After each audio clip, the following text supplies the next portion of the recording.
So an income problem isn't the only reason why people struggle financially. I mean, it is a reason, but it's not the only one. So today we're going to look at a few everyday habits and behaviors that will almost always keep you stuck. But before jumping in, I create videos on personal finance. So if you like videos like this and you want to see more, don't forget to like and subscribe. So the first habit that can keep you poor is trying to look rich when you're not. And just to make sure that we're all on the same page, I am not talking about the occasional indulgence where you plan ahead and then intentionally treat yourself to something pricey. I'm referring to people who excessively spend on luxury items and high-end experiences, as well as those who make trying to look affluent their entire personality when they don't really have it like that. And again, there's nothing wrong with treating yourself. There's nothing wrong with owning expensive brand names, but you have to be balanced. Because if you're walking around with a $3,000 purse, primarily because you like the status symbol attached to the brand, or because you want people to think that you're wealthier than you actually are, yet you don't even have $3,000 in the bank, that is a problem. The bottom line is that trying to look rich when you don't have the financial means to sustain it does more harm than good, because you're actually hindering financial stability. So instead of being a walking billboard for high-end designers or wearing head-to-toe obvious logos because you want to appear richer, think big picture and adjust your priorities. So instead of putting all this time and energy into trying to look a certain way, put that money towards something that actually matters, whether it's building up your emergency fund, paying off credit cards, investing, or even learning a new skill.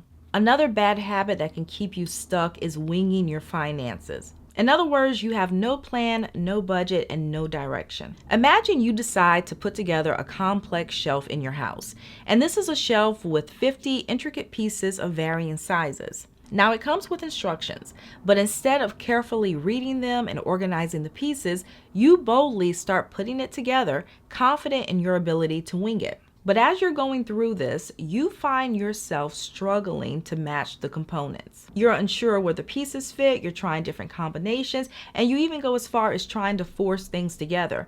And in the end, the results are far from what you envision. Now let's relate this to finances, because just like that shelf, managing your money without a clear plan or budget is not likely to give you the results you're looking for. Every dollar you earn is a piece of your financial puzzle, and without a budget, you may spend impulsively, overlook bills, underestimate expenses, or forget about saving altogether. So just as a poorly assembled shelf doesn't serve its purpose, your finances won't support your dreams and goals without a solid plan in place.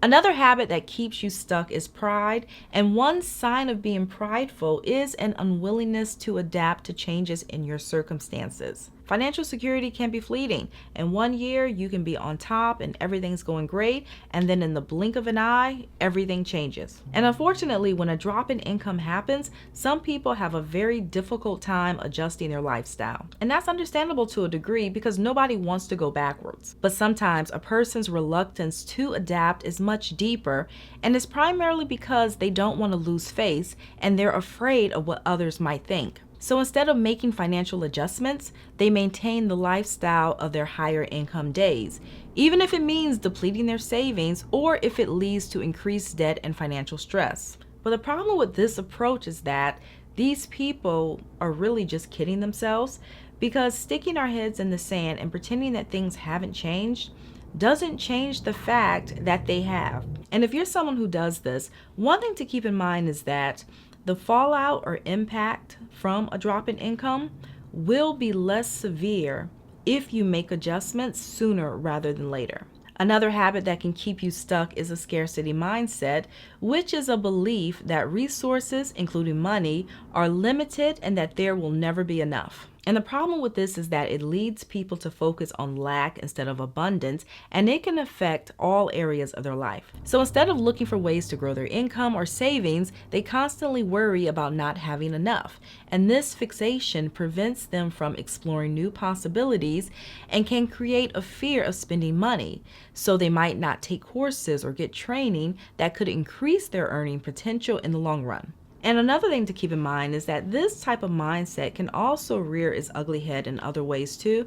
And to give you an example, last week I saw a video about somebody lightheartedly complaining about something that happened on their cruise ship. Now, cruises are very popular, and anyone who's been on one knows that you do not have to be rich to go on one.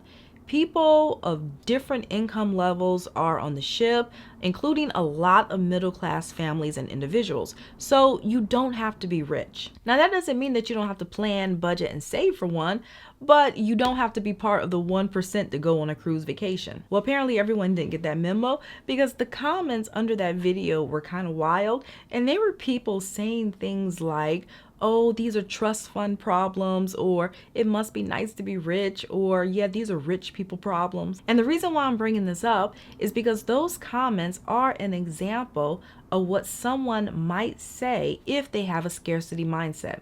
People with this mindset are more likely to show negativity towards those who they perceive to have more.